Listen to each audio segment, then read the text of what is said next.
Anak ini, sejak kecil tidak pernah mendapat kasih sayang dari orang tuanya, dan neneknya bahkan tidak pernah memandangnya.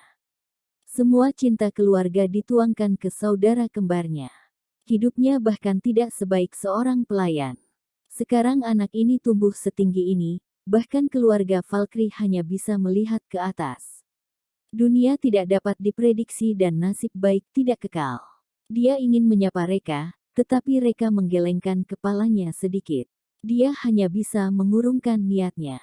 Lily berlari dan berkata, "Paman Valkyrie, kalian datang ke sini untuk bicarakan masalah pernikahan denganku. Calon suamiku tidak datang. Hal semacam ini sebaiknya dibicarakan secara tatap muka." Pria tua berjubah tersenyum dingin, "Nona Lily, maaf, yang tuan muda kami sukai bukan kamu, kami salah antarkan mahar, apa?" Lily seperti disambar petir. "Salah antarkan mahar? Mana mungkin. Ketika kalian antarkan mahar, kalian pastikan kakekku bernama Krusno Mashita." Pria tua berjubah berkata, "Pemilik mahar sebenarnya, memiliki nama dan marga yang sama dengan kakekmu. Sekarang, tolong kembalikan mahar itu." Boom. Kepala Lily meledak di tempat. "Kembalikan mahar. Maharnya sudah digunakan untuk beli perusahaan, pakai apa dia kembalikan mahar?" Sialan, semua yang dikatakan Reka benar, orangnya benar-benar datang meminta mahar. Semua karena kutukannya. Melihat ekspresi menolak Lily, pria tua berjubah berkata dengan tidak sabar, "Waktu kami mepet, tolong jangan habiskan waktu kami." Lily lebih takut. Berikan dia 1000 nyawa untuk singgung keluarga Valkyrie juga tidak cukup. Lily terbata-bata, Bagaimana kalau besok aku kembalikan maharnya?"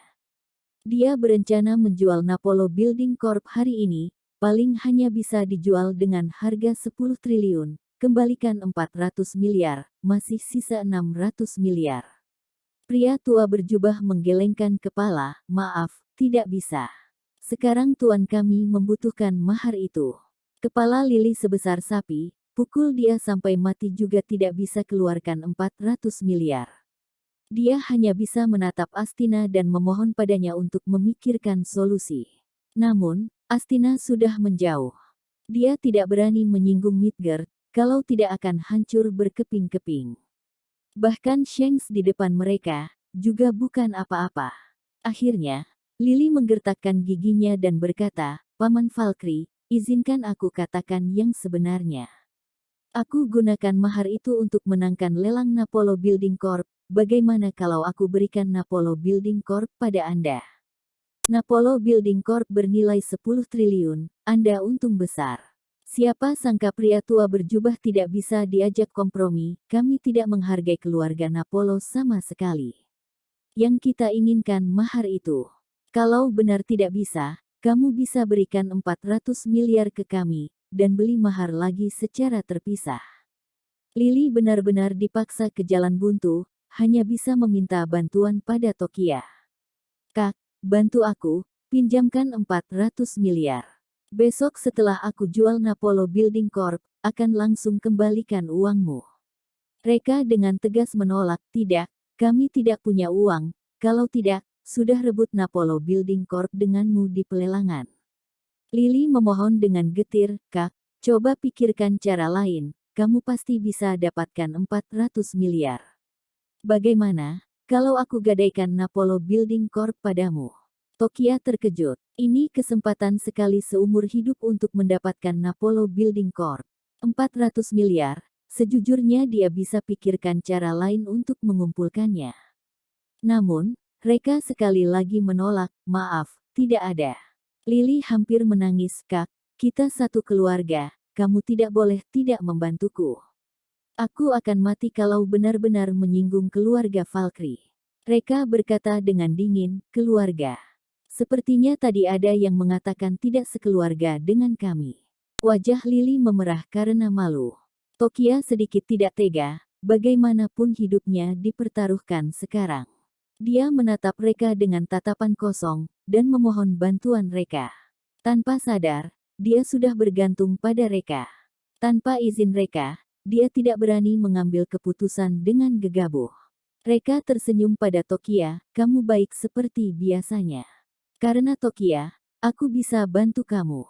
Berikan Napolo Building Corp pada kami, dan kami akan berikan 200 miliar padamu. Apa? Lily membelalakkan mata besarnya, perusahaan seharga 10 triliun, kamu beli dengan 200 miliar. Mimpi saja. Sudahlah, aku malas tawar-menawar denganmu. 200 miliar, harga modal. Reka menggelengkan kepala, cukup, Tokia, ayo pergi. Lily menarik tangan Tokia. Sekarang hanya ada mereka yang bisa menyelamatkan dirinya, bagaimana mungkin biarkan mereka pergi? Kak, kalau kamu pergi, aku benar-benar akan mati. Oke, 200 miliar. Selain itu kalian harus pinjamkan 200 miliar padaku, setidaknya biarkan aku lewati masa sulit ini. Reka menatap Tokia, Tokia, bagaimana menurutmu? Tokia mengangguk dengan tergesa-gesa, tidak masalah. Sebenarnya, sekalipun Lily minta 600 atau 800 miliar, dia juga akan menyetujuinya.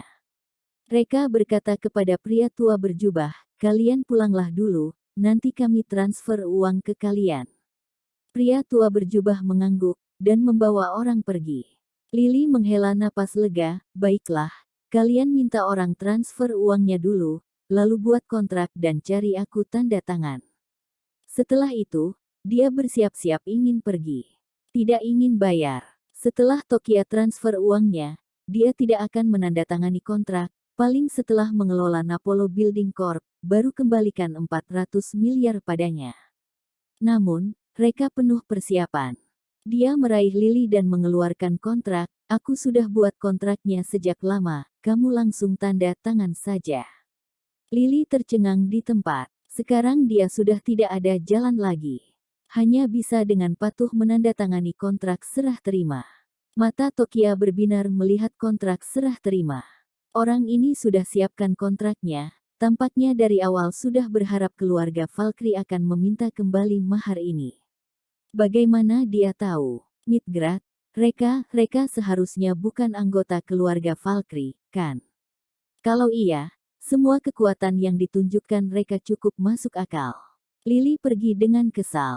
Tokia bertanya dengan tidak sabar, kamu sudah siapkan kontraknya dari awal. Kamu tahu keluarga Valkyrie akan salah kirim mahar. Reka mengangguk, sebelumnya sudah kukatakan berapa kali, keluarga Valkyrie akan minta kembali maharnya. Tokia bertanya dengan penasaran, bagaimana kamu tahu? Reka berkata, sudah kukatakan sejak awal, gadis yang disukai tuan muda keluarga Valkyrie adalah gadis tercantik dan paling baik hati di dunia. Lily tidak pantas untuknya. Lily terkejut, paling cantik dan baik hati di dunia. Begitu cantik, ya. Reka mengeluarkan HP, memotret Tokia, lalu menunjukkannya padanya, itu dia. Wajah Tokia memerah, dasar gombal. Aku tidak temani kamu lagi, cepat sana urus Napolo Building Corp. Dengan adanya Napolo Building Corp, kekuatan keluarga kita akan melompat pesat. Reka berkata, Tokia, pulanglah dulu, aku ingin pergi temui seseorang. Tokia tidak pikir panjang, hanya mengangguk, masuk ke mobil dan pergi. Reka menyalakan rokok, duduk di samping, dan menyemburkan asap. Tidak lama, mobil mewah yang baru saja pergi kembali. Pria tua berjubah membawa semua orang ke hadapan Reka, dan membungkuk dengan hormat, Tuan Muda Valkyrie. Reka mengangguk, dan menjawab dengan acuh tidak acuh, ya. Paman Valkyrie, tidak perlu begitu sopan. Saat di keluarga Valkyrie, Paman Valkyrie sering melindunginya. Kalau bukan dia, masa kecil Reka akan lebih menyedihkan. Itu sebabnya Reka memperlakukannya dengan sopan. Pria tua berjubah menghela napas, Tuan Muda, Anda sudah menderita bertahun-tahun di luar. Reka berkata, dibandingkan dengan penderitaan di keluarga Valkyrie, apalah artinya penderitaan di luar? Cukup Paman Valkyrie, aku pergi, jangan datang cari aku kalau tidak ada yang penting. Pria tua berjubah beberapa kali ingin menghentikan. Ada banyak hal yang ingin dia katakan, tetapi dia tidak berani mengatakannya. Reka tahu apa yang dia pikirkan, dan berkata, Paman Valkyrie, jangan bujuk aku lagi, aku tidak akan kembali. Reka yang diganggu dan dipermalukan oleh semua orang saat itu, sudah mati. Aku saat ini tidak ada hubungannya dengan keluarga Valkyrie. Setelah itu, dia berjalan pergi. Pria tua berjubah penuh emosi melihat punggung mereka. Midgard tidak terkalahkan di dunia bisnis. Tetapi kali ini, investasinya benar-benar salah. Lily pulang dengan sedih. Di rumah, Krusno dan Natsu masih tenggelam dalam kegembiraan, menikah dengan keluarga kaya. Keduanya membahas secara intensif pakaian seperti apa yang harus mereka kenakan di hari pernikahan. Melihat Lily pulang, Natsu buru-buru menyapanya, "Lily, apakah pelelangan berjalan dengan baik? Apakah berhasil ambil alih Napolo Building Corp?" Lily tampak malu, "Ayah, alih-alih ambil Napolo Building Corp, yang ada malah berutang 200 miliar pada Tokia." Apa? Jantung Krusno dan Natsu berdebar kencang. Kenapa rencana tanpa celah ini gagal? Bahkan berutang 200 miliar pada Tokia. Krusno bertanya dengan tergesa-gesa, "Lily, apa yang terjadi?" Lily memberitahu mereka semua kejadian di tempat lelang. Setelah mendengar apa yang terjadi, mereka berdua seperti disambar petir. Salah antar mahar. Pukulan ini terlalu besar untuk mereka berdua. Keputusasaan yang mendalam membanjiri keduanya.